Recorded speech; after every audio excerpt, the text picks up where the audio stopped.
Sense Mahodoa, Yawa no free on my Gandabo yete ebase, and you know, Siabremo Kaseɛ. Kaseɛ utie free Hadamo Samson and precise 105.9 FM so ewo Kumase. Oko www.owiatvonline.com wa ehonso ensemi afoforo pina egu so ehwo no abetimi anya bi na wakenkan. Social media ne so no oko YouTube a Owia TV, any Owia TV official. One month so what TikTok, Owia TV official. And a so Facebook and so Owia TV. Dear Chiwa Hoy, Nafa Wadin Ponso, Eto Asiana Fe, Ebrepam, Yashan yet to me, Ediani, Ediachri Amau. And somewhere Dimo Akotine Anumre Ebi Eni. Asamwa abato ya proso anese ene area kete helicopter ibi akotiahwe ewotema enam so ama nipa bese mienu de esusa wonom atona nanu wonse do IMF so ebo Ghana ban abaso so wahya masika samototo ye enso agina brane ewo mayemu kane soafo abedi akira na wohwe omai bambo nsem so ekire se Ghana ye fa kon 900 ye mampanyi ni private jet no baby a wonum kosiesie se de etia popa kademra shebejani enso ena ebusa gold board and Bank of Ghana say wo mo fa chiremu bi embefa sika bia omama oman no ahwere ehu na waka e de akire aban no se wo besre pa se de fango bo esi ehuri kosoro nti beya anka wansi di bi ode batoto fango no so no wonyi mfa mfiri honom aban no abababo mane se mabura na ko mo pe asra adwuma ni makono a eje wo mo fa kakra bi wie ye ho asema ba ye yompe no se sei no o kire se akwanya foforo aba e de ama emabu no bi ensemi ni afoforo bi no eka ho ene na nwumre yaboaboa no a yede ebase Owia TV anweno nsia Kaseɛ bo yemfa na se emadwabenra bank wase bra na beto shares na wonso mfasopuduo abaso ede amount sanso na fixed deposit oye ho adwuma pa wodu sika koto abosome miensa bosome nsia na bosome dumie no ehon mfasopuduo no echen wotwe ho nwi bebre kwa anunti for sika koto na wonso wanya mfaso ya Bolivia Enterprise and the future life smart food aba momodin so bejo de fiber protein and afi vitamins and minerals ahemu mase chom anunti abrebia wudi a emu apomudin ebustu immune system no enyima kwemienu na so yasrimu a yede anwume no nsia Kaseɛ boyi eba akenkanfo amoti ye ne eyeme nana kwame achiman opambo ena ajwa nyako abronoma afi Kaseɛ boni nchiremu enie enipa mienu ane yuse wonom atona no wonse do enam helicopter bia ewia bese no mienu ebremu ekotehye ewotema oman krabo mponi mantam emo na helicopter wo chese bia ye fro se oninku drive a enu school park ewotema community 1 eho ena sa helicopter yi wo kiremu a ekotehye na wonom a eye adwuma odumja adwumakuo no ntempa ane ne wonom bo patabribri ekopiem wo ho a wonom asabe helicopter yi wonmo efa mu eto nanu bonse do no wotumi ekohwe ye ho adwuma nanu achi no wo kohwe helicopter anayese eniema atete aye pansama anya asenkuma akra na sabra husemi ho ana divisional officer 2 a wono kroya ana sanso ekasa admadumja adwumakuo no owura Desmond aka wone Owia TV ebo enkomo ana wochemu sabese sima aduanan kono abopa awia no mienu ho no ana manfo fiti asese wo frefre wonu saa no ana dumja adwumakuo ni di akira wonu mutumi kopio nanso oduru ho no na de besi asia wie nanso ni nyina nkamfu ano wonu mutumi ye wonu afamu di a watumi adum ejanensem bia Desmond aka adeto yanimu enie yo yedi yantia sempa Ghana ball 249 PM and I nyan ntia se helicopter akwa shiase ewo community 18 community 1 tema community 1 a bia wo fe ho site 18 a mo fe ho CMA daycare preschool ho na sa helicopter shiase na bre shiase no because of the impact in it no ema eja eto sa helicopter enti ema ebon kan say to yeni anmo awotema metro to Accra within 2 minutes and I will kodru enti bra wo kodu ho ne de na chese eja no da helicopter engine mu a nipa mienu ana wote mu no waye nyame dia na said na helicopter no asi amoamo na wo si twitwa na wo hye mu no yetimi yi won ye twitwa no na ye dumgya no na nyame ncha do yetimi eyi won efree mu a yede won ma aposifo a eja wo kope won krabia na afi patoaso won hwehwe mu na suku na helicopter no kohwe mu no de nyame ncha de won a wo hu no kane no boa e ma achetrefo DO2 Desmond aka wono ana ne amansani gita ho ade madumja adwumakuo no wo my Ghana me no achi no ana onyanfo Ahmed Abdullahi wono assembly member wo Kwasi Plange abato empoteme ho ana helicopter yi ekotehwe ye wono nso ane da ubofo Kaseɛ no ane Owia TV na afi Precise FM sentrofo edin komo ana ode atu edwase no kwasem ni sede yadika abo amane na torencham no asi na mmom sese de omode omani ehwe pass obetuma ho adwuma nkwada na helicopter no kotehwe ye wonum suku ni mu no wohwe ohaw ne abenedi a nkwada no famu ane atete ne ho behia se obetumi ahwe na nkwada no watumi akyerɛkyerɛ wonum anafei adwemu satraye atumi aba wonum akom de kan se psychological ebia na motumi afa trauma bi mu anase bibi etesa no behwe no watumi asiesie nkwada no ononyamfo Ahmed Abdullahi ne nsɛm ɔde tudwa bi enie me were commander, police commander, which is commander forcing the office. Then I call. Said the I was site 18 because a higher site 18. And you were hunting a call on the back say, yeah, she tied. Until Hono Yantiasi, and I say, and me were commander, police commander, which is commander forcing the office. Then I call. Said the I was site 18 because a higher site 18. Nti ya wo hanse na call no ba say ye she tie nti ho no yanti ase e na se ende me yantu anamo na embre na mehwe e na me frɛ me colleague Gospel e na me ne nyina ba ye be hu say the omo kan nyina is different altogether ye helicopter na say den impo ne beto ha e na nipa na owom na ahye ti say nti de betu ye no the obohu ya no so esa pepepe binsi watamampoda binsi ya kura poda kra no krampo ye adwuma wo school we mu ohu a obehwe se iron rods ededa ho ye si school no foforo ade ama o mu ya start engineers no po around omo ye adwuma ena we no si ye no but I hope say by the close of the day no your teachers never tell us they are required just to protect the kids no so that they are okay affect you Nyamfo Ahmed Abdullahi wono na abato mpotamu assembly member wo Kwasi Plange no tema na eno achi no wonu nso wani krutwa wisi a sabe wonu hwene esantem nso a wonu hu saa akwanhia esi na due wo tema wabra helicopter yi ekotehwe ye no wonu nso ene nsentwerefo kasase Mafuefi tuma meba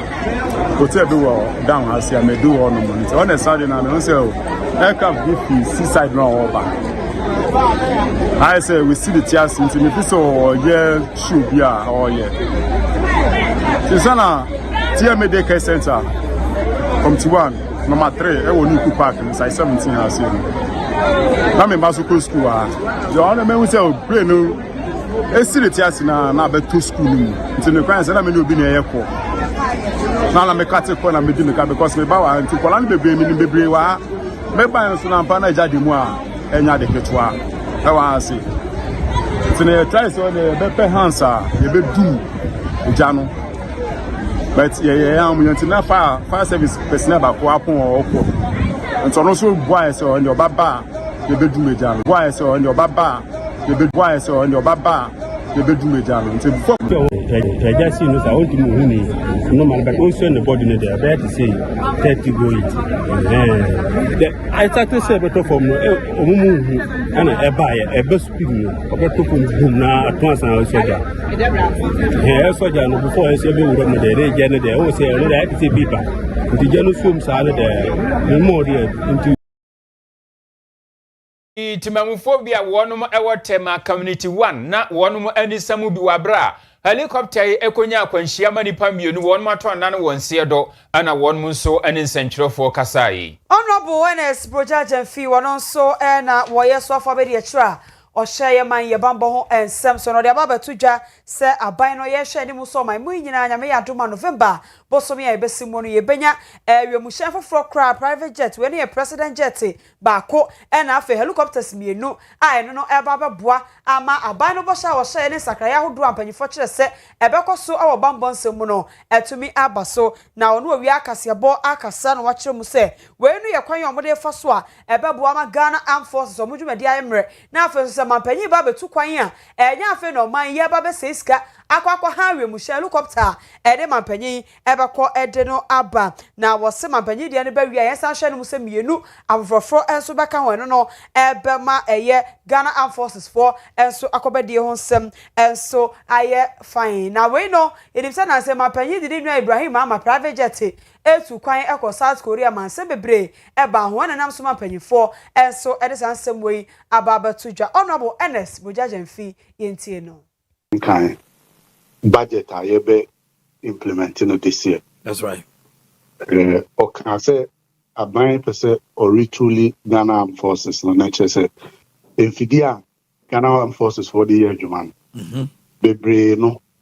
atosni kakra. Okay. Nti mampeni ye say yen share over the 4-year period now no the mampeni no. E den pa ni betimi aye.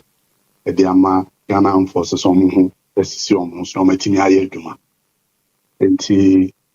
eno aye no ana ye de executive jet e kan ho Okay.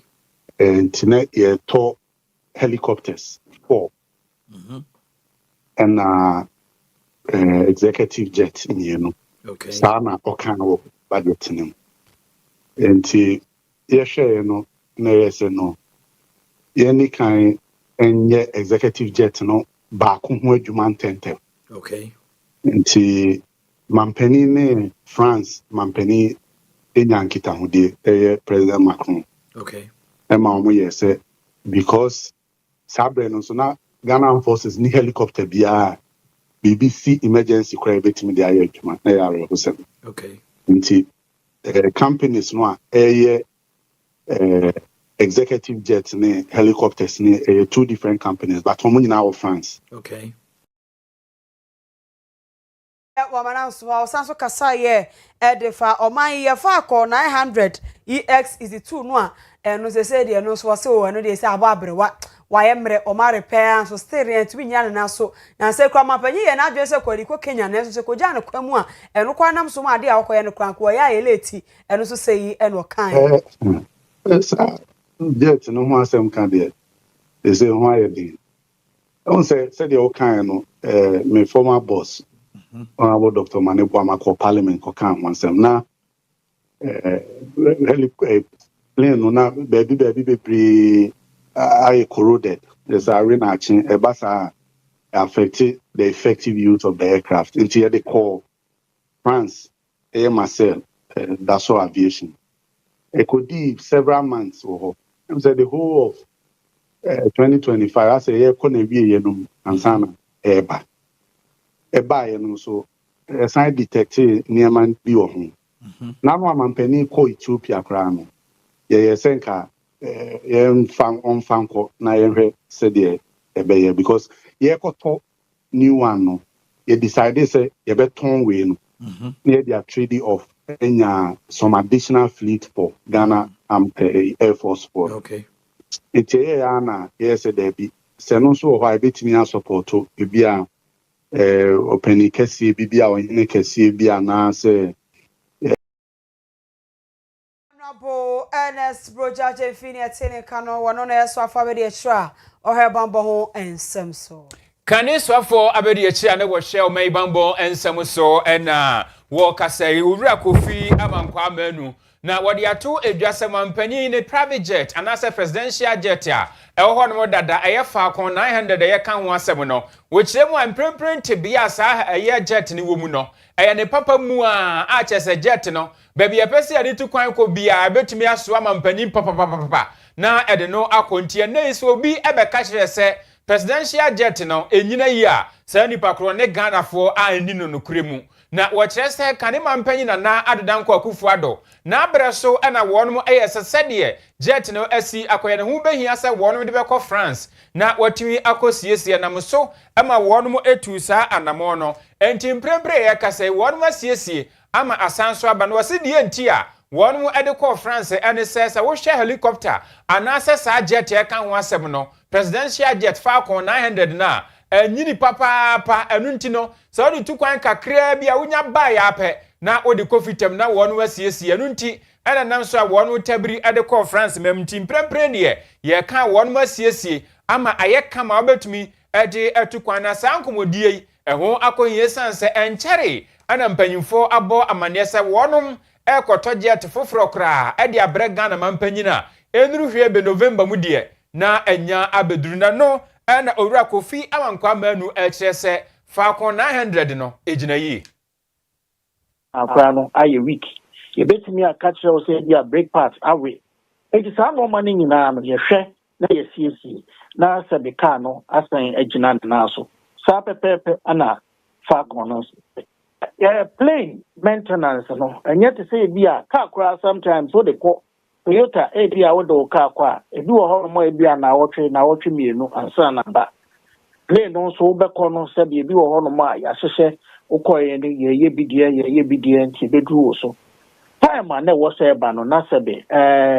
ye free aban mu ti na wo se aban a wo siki na nam se ye Ghana Japade nti na wo so no ne hwɛ ma ye de ba so catch me say plane no ni ahoden plane no free France ba no me say yan friend si so okay nipa ye current chief of air staff no one kasa the co-pilot here at the buy to one the pilot at the buy na me nua broja jemfin so enche ye bia na omo ankasa e ma ye hu say sa Falcon no e wo brofu bi omo use omo se pristine condition a me nua broja kra de me kai ne kasa wo say e na mu say sa jet no e wo den na ye kama nti amai tanyimfo bi kra ko ba bia omutimi ba beje e de ko abusia wei kane soafo abedi achia no wohwe o my Ghana bambo ensemsura Kofi amankwa manu no wo kire Ghana presidential jet ye de ko France ne sinsuo so nanso eba ne nchi no yetwi ni papa ne de bae anunti e wa hoden ene enkasasie bi akoso wo budget committee awomo emrahye pedwafie wo ne afei head of mission for the fiscal affairs department here wono so every IMF for the Mrs. Amadina Fernandez wono na wone emrahye pedwafie abedwaku a womo ehwe oman ye budget ho ensem so ekotena se a womo edin komana komodienim na Mrs. Amadina Fernandez ede atodwase wo Ghana ba so efisa ban ba e wahye amasikasam tutu ye no enema ekoyi IMF for che so omudo mani di esikasam wachi as say no ma sampa Ghana ye nu ho de na so so ba bia ni chere se ya na beko de a eye pa fise se no mo hu sempuntuo abamu ankasa no mo wieye no mo san abasobode no mo twemu se basika samfa ba bia eye na asa ban no ma mu ye fan matomamfo hum de ekoso bia wo sikasem wo honso mo bo aban no abaso no mo wieye no mo san so ede to ase aka ba bi wo ha wo se ya me ani ko no oman no ye hye na ho no ye hye ne ye na wo ka sa contingency fund wo busa ye sa contingency fund no se edru seja omo kosan akogye approvals ahodo bia wo busa sa ya na committee no ya no wo mo hwehwem o mba ka kire Ghanafo ma Ghanafo humu ye o se ho de ase ye ato sini wo ye sikasem fa contingency fund ne ho enu ti ho aban no ma nani ko ho na won hwe enioma yie wo honom na meeting yi aso ye hwe sikasem so eni afi budget committee o mo mrahye bedwafie ene Mrs. Amadina Fernandez ono so ye adwuma o IMF ene ko hia ya Mrs. Amadina Fernandez ede ansembwe yi etodwa entie the request from the Minister of Finance. This is an exercise that the Fiscal Affairs Department conducts in countries for assessing their levels of fiscal transparency. And the assessment is conducted based on a standardized fiscal transparency code and fiscal transparency handbook that were launched back in 2018. The idea is to identify the gaps, the advanced practices, and with that being able to set up roadmap, including some priority reforms in order to make relevant, to recognize that transparency is relevant for this government. As we can see, there is a great commitment in this regard, and there are many things happening at the moment, changes in legislation, and that's very good. So aban ba mu na na temamfo nyina humu yie na mo na bibia nso enko yie Mrs. Amadina Fernandez woko IMF ono na head of mission at the Fiscal Affairs Department of this ansem way etuja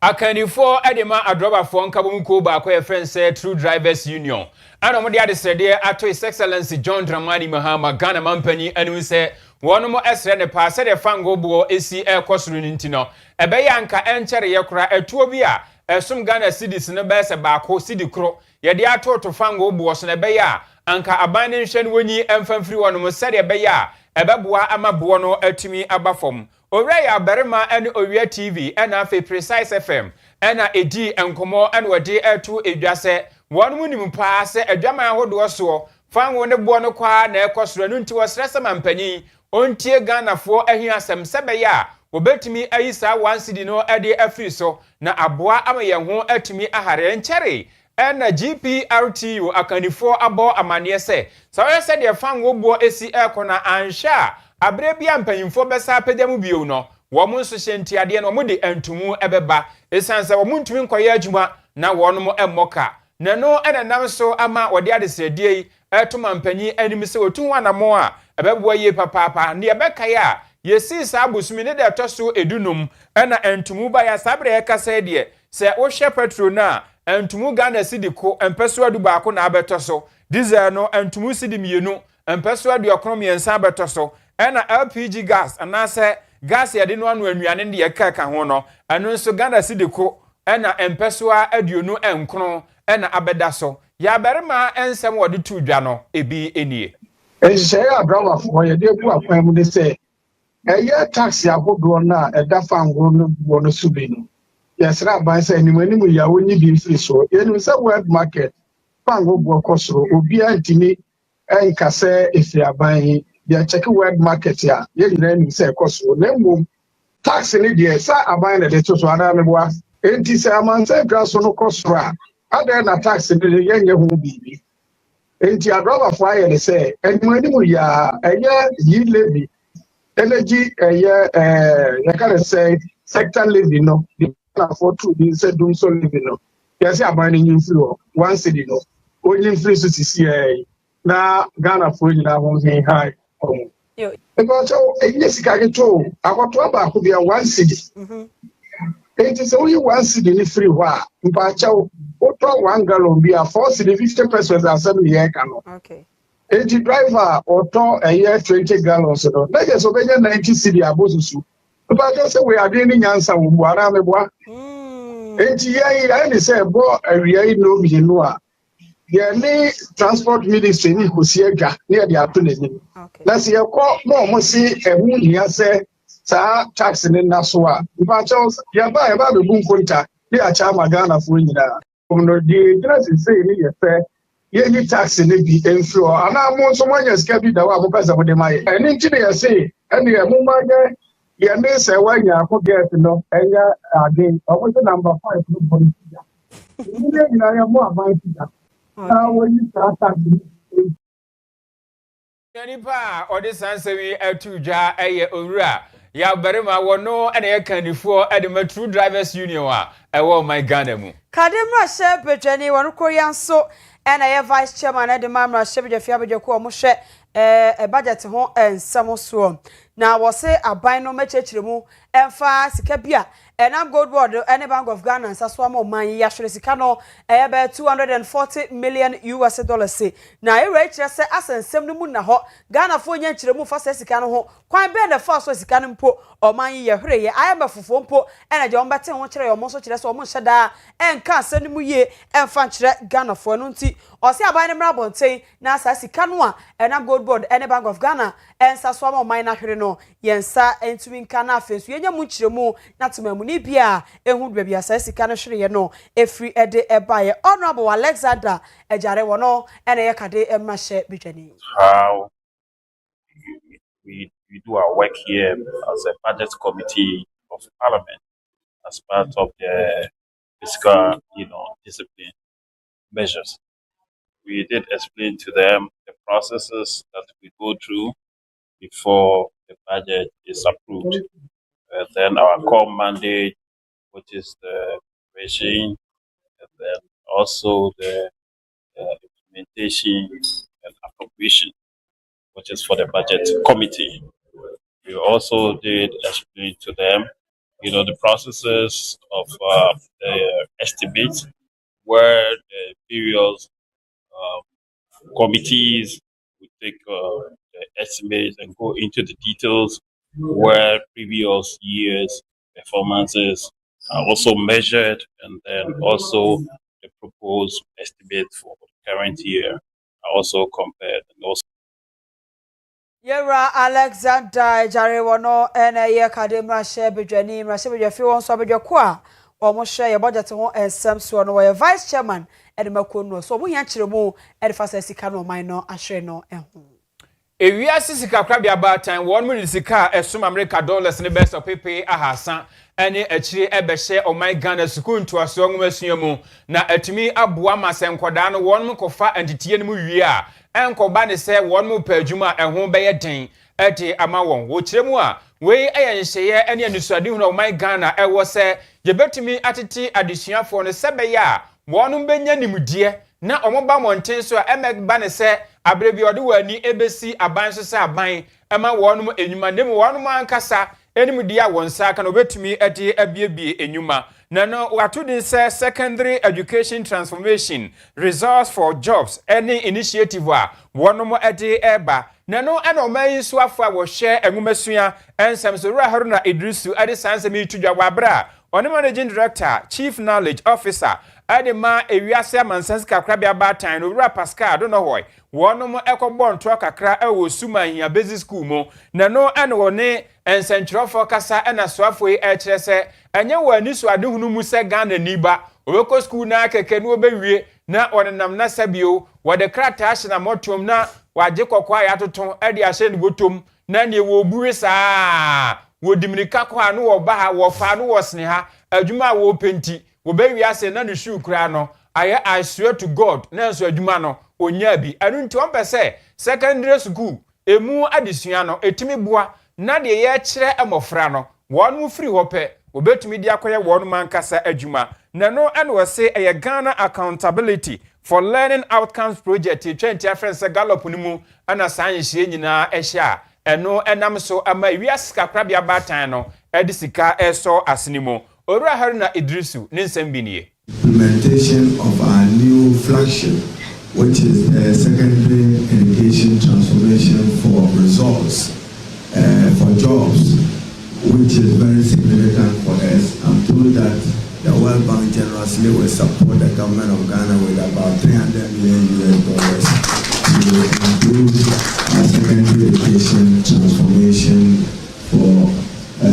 resource and skills and jobs, and we look forward to that. We appreciate your coming here, and I'm in touch with our Honorable Minister for Finance. Those headwinds that is affecting project implementation will be smoothened, as we are sure, so that we can see a take-off of many of these initiatives. So for Shangmasian Samsura Haruna Idrisu and what the Sansimi to Januachino and a wiase amansansi kakrabia batan so Penny Quanchrefu ana or Cansana Montuin ABA a Pascal don't know how one so and in Central for Casan what dia basubodie echo ede ama omei suafo wo hwe enwomasuan Samson no se won mani ajepa efa enhyeya o my Ghana eye na afi won nso wiase kakrabia batan no edisika eso asenimu and to see with my own eyes the wonderful potential of the young girls and boys of Ghana, and also to see the support and the investment that the government of Ghana, the Honourable Minister for Education and the World Bank is making in their future. We know that investment in children, investment in education is not only an investment in them, it is an investment in the great future of this great country. And I wanted to come here to Ghana to see this project and to understand the impact that our work is having on their future.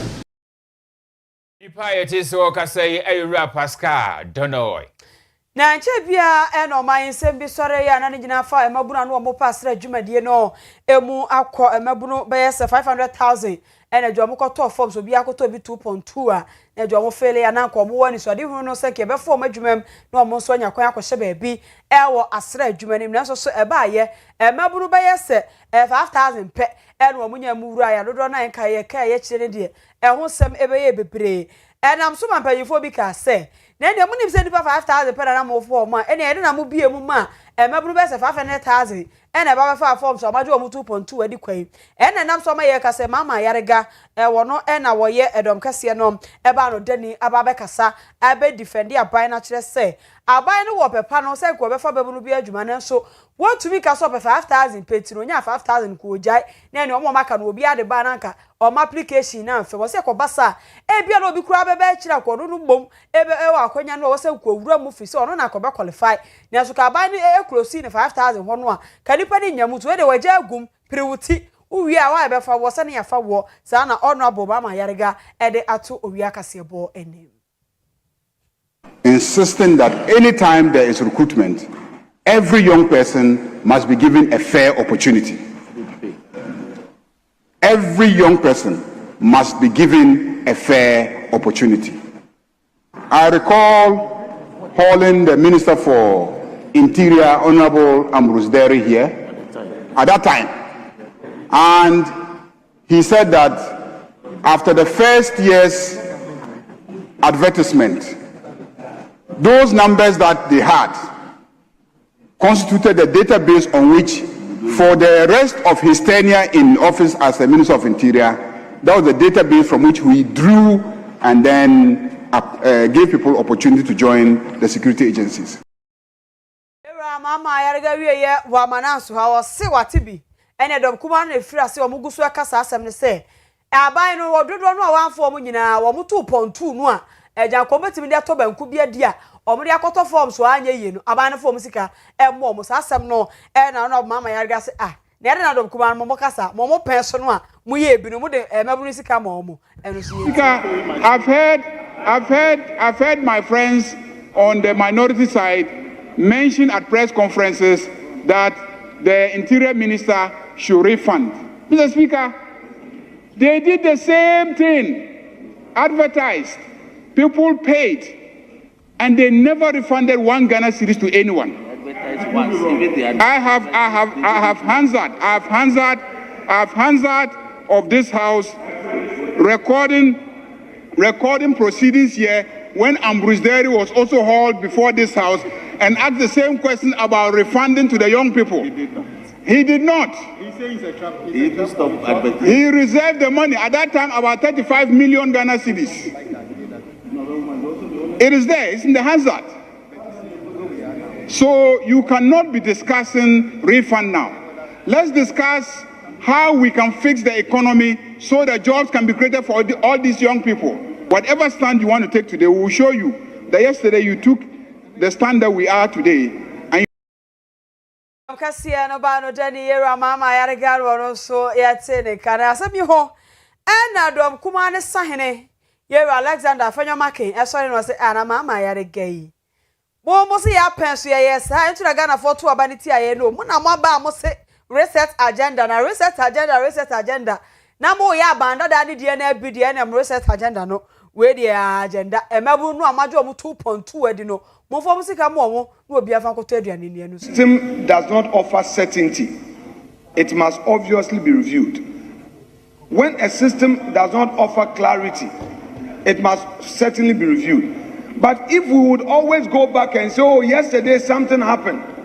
it was not good, so we shouldn't talk about it. Mr. Speaker, then what is the essence of a reset? Your slogan is reset, and I'm saying that you are now asking 200,000 people to go and pay 1,600 Ghana cedi each, when in fact you have only vacancy for 5,000. It means 195,000 people, Mr. Speaker, are going to pay 1,600. Multiply that, and Mr. Speaker, in the end, the desperate youth will be frustrated. We, the MPs, they will come to us for money to go and do medicals that they will never get the opportunity to get recruiters.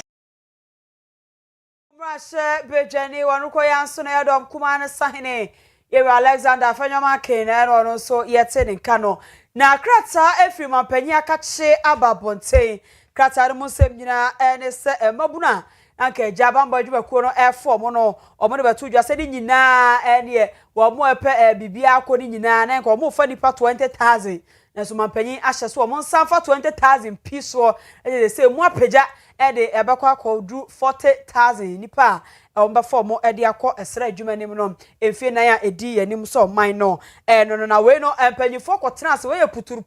putupuru hot meeting pa na ekoso a empanyifo ka bie wom e wo bambo adwuma ko ni mu nyina ekotena se na e wo so afọ no ehwe bambo wonsam so efie ha de no aso asem no ahye bedwani Yewura Mohammed Muntaka Mubarak etimo biem ne acting defense minister oman for Samfo Owia Kaseɛ ato force na ono nso e wo ho bia mampanyi timu bia ene chief of staff of Julius Dabra na owo mu bi ene afepanyifo bebre Ghana prison for panyifo wom Yewura IGP Christian Tete Yohonu na wono nso etimu bia ene nyina Ghana Immigration Services for panyifo nyina ete san konyasie mu a omo nyina tuatu adwen eso adwen a se no de akoba se mampanyi se mobuna epe bambo adwubakuo ni makono na ko mbefa 20,000 na so se de be ya maburu benya akwanya na obi o pepa no so no so ebesom Ghana efa sa kwan no so no ono so benya mbia kontie se mampanyi chese wo mofa 20,000 san ka ho na maburu ni nyina emeye 40,000 na tumi mboa na bambo adwubakuo no ho nsem enso enko anim na mampanyi wie no se they say ho abehia sa wo sa fan ye dadi na fa obi akonya me na sepo e wo sa exercise yi a ekoso no ho to ka kire epanyifo no mo hwere sa na ema we nyina so se o ya de a na wo mamu ada ho fan se de be obi ko gina ba bi enko ba aban ni di bone na we no so akonya no a mampanyi di aba no etumi aboa ma maburu no agya ebinya broken heart ko hye dem su ya no omutie ya 20,000 ya fa aka ho a na se won so akọ na akọsom oman no afasa ekwan no eso kratai ifigana mampanyi His Excellency John Dramani Mahama kache ene yekenkan bi ede amawoyi Edankuma wo my Ghana mrasebe dafie wonom ewo Asante Mantam na wonom anamo a wonom etu ewo Asante Mantam nyina eye baakope enchere ena ban wotie adwaso ekire se koko bo a wode ema akuafo no ene wate so pa ama no abafom ne no ena dankuma no kire se afari aban wo bai a akuafo ebosha a wode ma wono wantumi amfa ama wo mu eno na nchen wasa beti koko ebo no so de ene yebekọ wono na so ne ene wono akodi nkonwo nti Asante Mantam wo koko mu na wutwa nkrampan a obete twetwera wanhwe yi a obekasa akrante ne ma na eba da bi eye donkuma na ti hwerema wo ade adwuma o na ene wono magye akonwa no wono nyina tenase a chese wo kyerɛkyerɛ kuafo no ekwan aban ya fa so a wamia wono kon atwa kontomwa ade afa wono atiko amana ba beto wono manum na wo mo adi animu eye nsamoma do agiri empeso ya so mrahye dwani owura Frank anodompre ana bosome frɛ ho mrahye dwani owura asafo agei wono mo ne akuafo ikohia na enkomonum no sebi eno di tudwa enkane efeni se aban bekase koko akuafo minimu enini yi etimi pamucho mufa nchemi ni ameka kire mu no se nye saa netie entimu mufa nchemi na mama ni wanye ni saa ni aoye mom ni se enye mia na ye MPP fona eja kantina ene ye wa ase betre se asemu no enye no kreda Nana Akufo-Addo offer cocoa every 450 Ghana cedis a bag. 450 Ghana cedis. And kakran sa and no they call 3,100. Or they call 3,100. Yen mi anu be catch there yen say. Sabio Nana Danko Akufo-Addo oye kronfo. Nana Danko Akufo-Addo oye wudini. Nana Danko Akufo-Addo onitima. Nana Danko Akufo-Addo onya badaye. Na koko ekuyafo no enka bag baako no. Wasisi mukra no kase odemamu 6,500. Backing vocalist one so no mugina chire ho a wo mo ye no na enu achi no ana mrashebe dwafie ranking member ewo koko ensem ho committee ewo ho no no wasanso offense anafo pesiaso mrashebe dwani Dr. ya Opoku wono nso adisei ana tudwa Bank of Ghana say Oko na ekoton ye no 2025 nkwa no omonya $3.9 billion. $3.9 billion no. With the Sabi Winimum Contract for multiply and the current exchange rate. Say 10.5 grand. What do you multiply? We in excess of 40 billion cedis. I didn't think that for Unjaka. When 40 billion cedis. And I'm almost say, Sigano Amunian or Bank of Ghana, I have 40 billion cedis. Away. I didn't think you Unjaka for. What we hear, no. Ena, Equiafo ni bi so said Asebwa Memfika ye, wo besha ye din ma ye do se kan dwananka kanewu na nsamfu ahinti wono no so kire se ensem hye ombo mbeka eni se ba sa wo de kwasha baabi na ne onkwafo ade wo sabasere mu a woni akwafo ani ni ye wo ma kokko so kwa 25 36 25 cities no ye nyina budget so se o pa no si ya wo ba so be man 65,000, I said 7,000 Ghana cedis. And I had 25 cities. On your Fupa, your client is a bonnet, because you also a platform, some platform, man. What a Janica, what a checker, and Slow, what a checker, that Mama.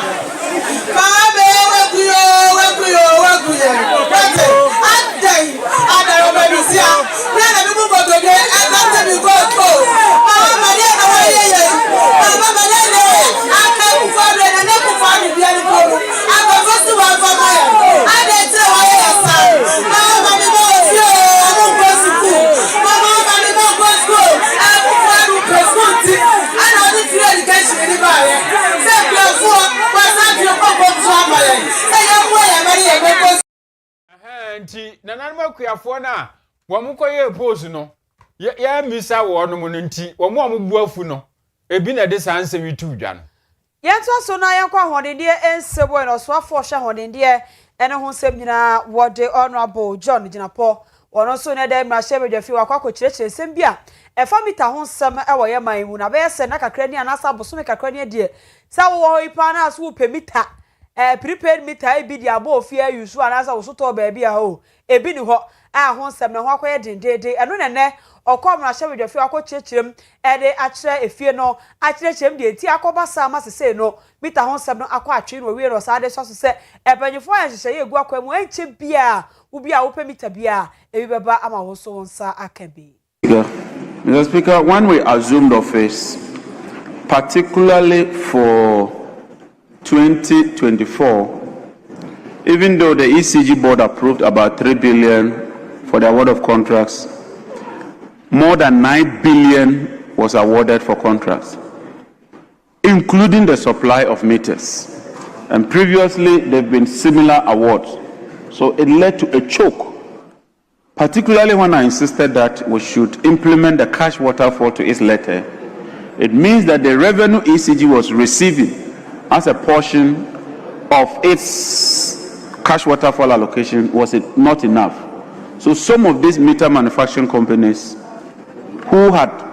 been given huge contracts could not meet that demand. So we've done a review, and now we've reviewed ECG's money from the initial 300 to an amount of 360 million cedis per month. Not only have we increased it, we've now indexed their collection to a percentage of the total collection to give them the incentive to collect more. So if ECG wants to get more than the 360 million, then they have to work very hard and collect more, because the more they collect, the more they get. But I can assure you that following that intervention, we are beginning to see much more meters being released into the system. And I can assure those without meters that in the coming weeks, we would have a lot more meters to distribute, except that we want to be strategic and not to be wasteful. But John Janapo any attending can I just say ECG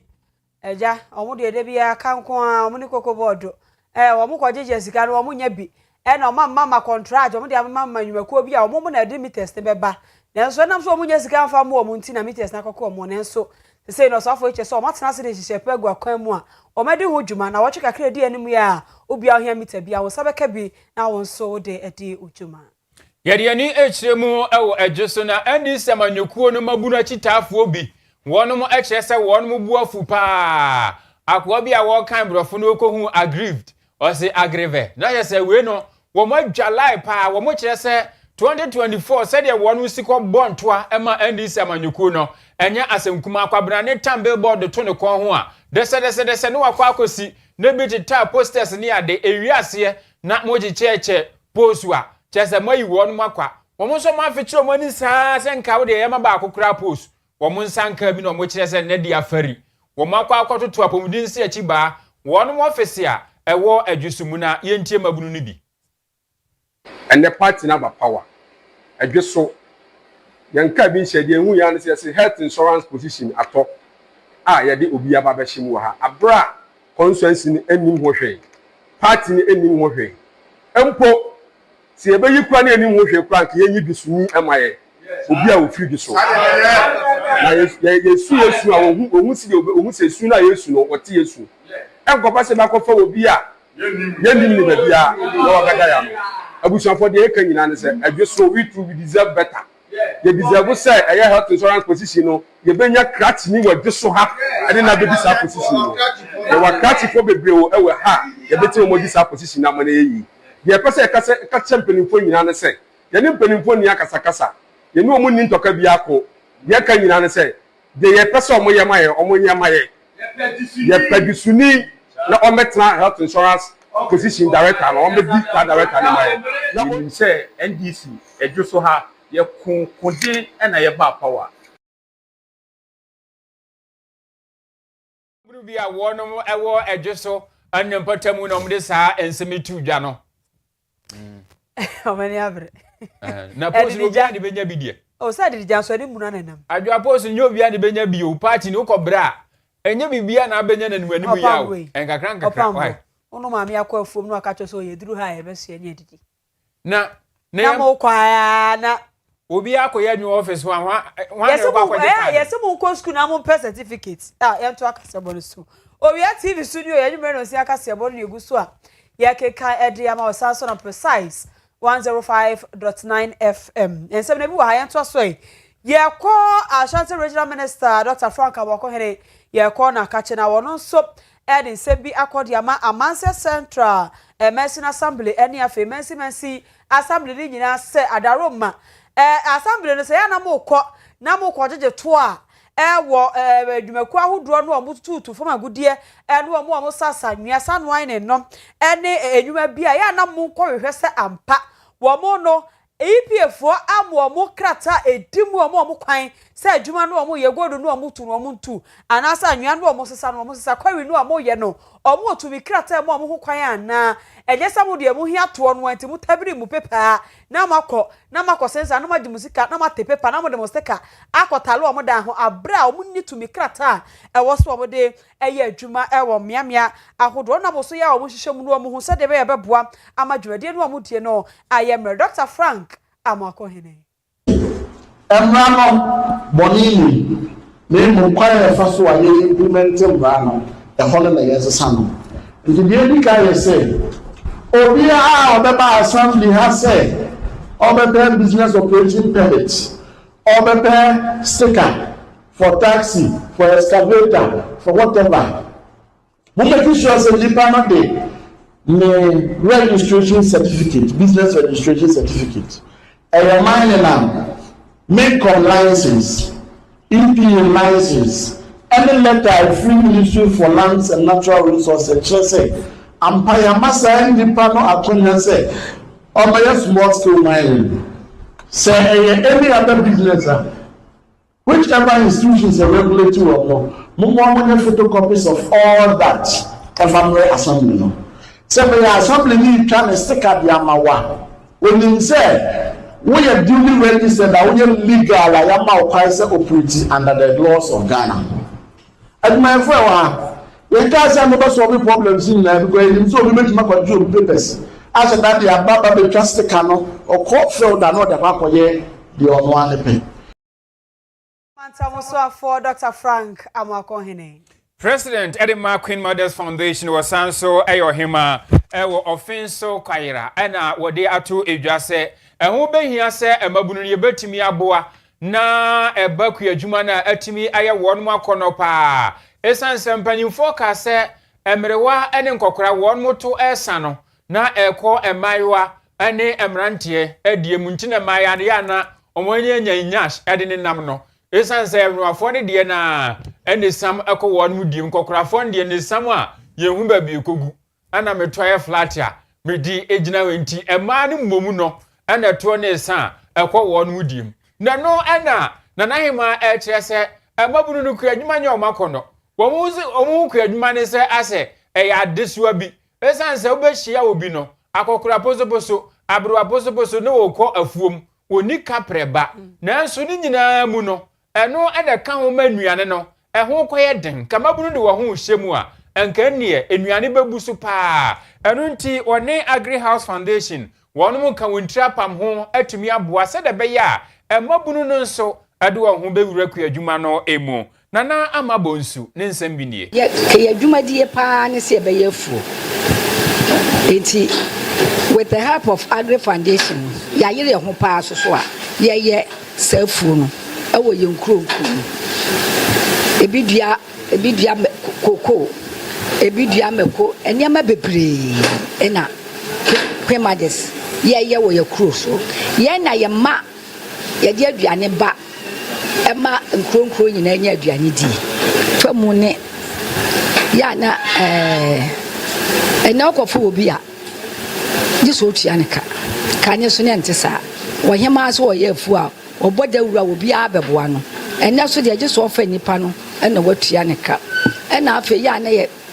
ne ye koko no so ya na fertilizer ne ne masa no so ya ne haye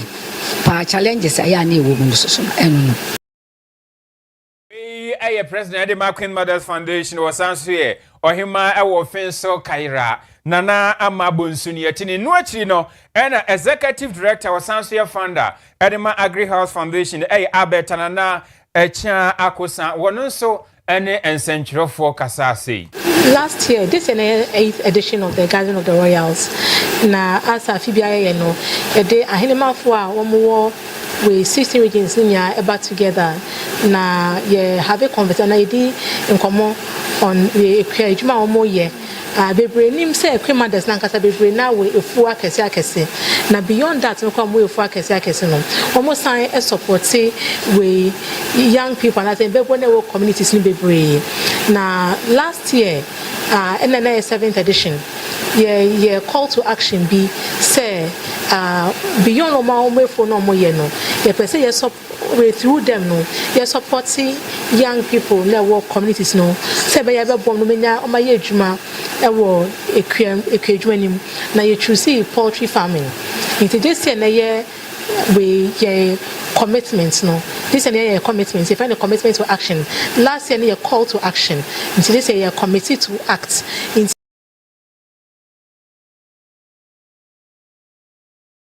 asebu Owia Kaseɛ enormous no wo efifi mantam ne mo e ho so na STEM coordinator owo ho wode Miss Benedicta Ampo for the futuo akọ de ama chechire for set titiro mo kire mass no eya no omunya so mo hunahunaye no efise mass ne ko ehya nya ka to etrim se mass ede akora no betre school mo nye wontim se mass ede to to no eche ne mass ni nyina no tirimopo bi wo de tirim asa de hunahuna ka ho a ansha na akwa akoboa ama de na wo sua no aka ne tibari nti wo kire se be ya adesuafo ne achechefo ade achechefo no momumu a na adesuafo enyi hu enfi omumu fa subject bi a ye hu ne se ede mo Miss Benedicta Ampofo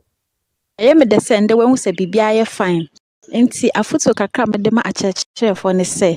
the same way and the GS ama IDM IFFF de no kwala no apɛ mat no the same way na yafa nkɔ classroom mat no omo ma sa mentality ne se edin nti yema omo hu se enye din by the way we approach things kena enkwala asua mat ye digina omo so no those kind of things no yenjai na yemfa se ba ha se no hu se learning material wo de kire mat la ne ti ase ntem nti no me advice ne se you huna mbofra no with the maths na enye lively and fun because maths fun. Coordinator Miss Benedicta Ampofo ne yete ne kanwachi and Madam Mary Kujo wono so and Director of Education or AAK district wono so kire se say maths no kire ewiase bibia ne ho aye ya obetumi ayi maths na frimo enu nti ebredru sa chachefo no so sori waka onpe kwan pombe fa so ma de sua ni bia at maths no ase. Mathematics is used in almost every innovation or invention. Men can kwejira mezefon so kita heni mezari example there. Mathematics knows one concept. Yan computers na laptops ye use in ara or mathematics. And then abrafo the bibi aba what's our AI, artificial intelligence. Brony the mathematics or the adwen osha machine into smart day okay bibi brawa ogutum wa kaye za bro. Mathematics yezu woman yezu yanyama bebre say oyana say abani bibi rebrehen they ya churchful and school for more frama ye found count yeneduma yawuma te shenu tumpuna oye mathematics and aban oshe no kanyen no okekanya wobubo otutu bifi no hu de ampa osade mezi ngwado do dem mezi books do dem mezi dam mezi ko moyi say ye shemu ha yerba kaka ye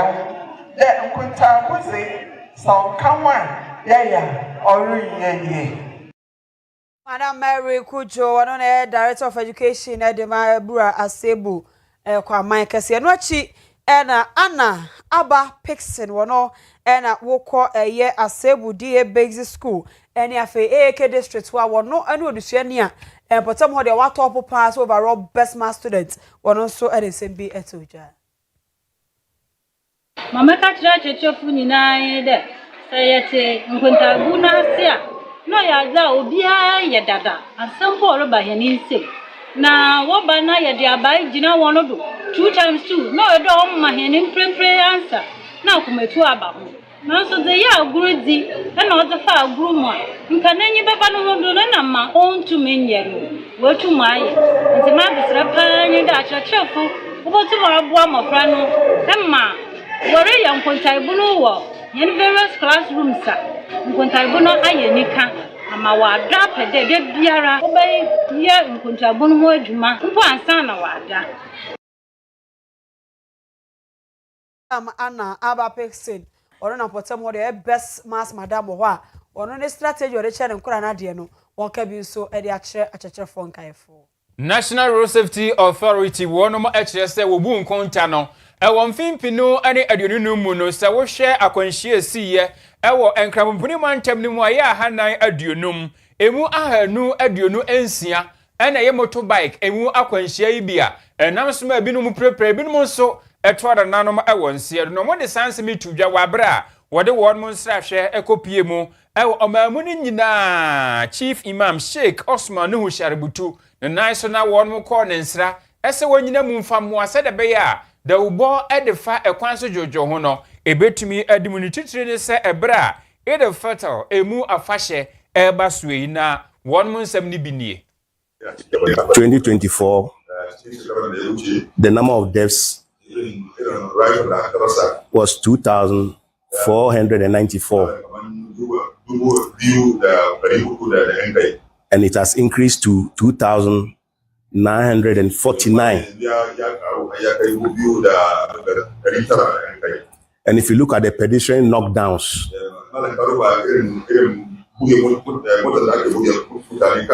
that has also increased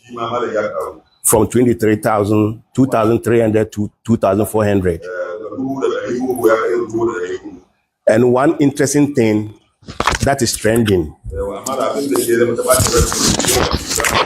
is the motorcycle deaths. Out of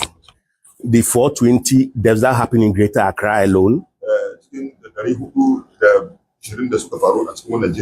about 226 happen in Greater Accra.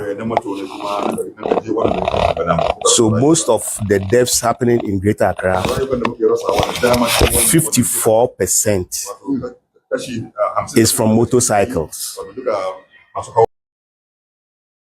Na no see ye no ana national chief imam opanyina wono ene kasa ede ema no eye shake arimi ya o shaibu wono so ene wono mo kasa ene wo kire se afi sa wo hwe afahya ahodo a nanu muslimi fo wono mo ebedi na obehwe se da ubo ede fa kwan so jojo ho no ebedi mu akotene. He will. So the chief imam considers this visit as a very important reminder, a renewal of his commitment to be a strength behind, a pillar behind all endeavors to ensure that ensure safety of our roads, and like he's been given the assurance that on the day of our celebration, it will be one of the key announcements or encouragements that he will give to call on all our young, especially our young people, who we can see the tendency on day of celebration to be reckless a bit. On any day Owia TV Kaseɛ bono esiasanso etwa ne ho efa precise 105.9 FM so ewu Kumase. Anwura kenkanfo amoti ye ne no eyeme. Nana Kwame Ajman Opambo ena. Ajwa nyako abroba.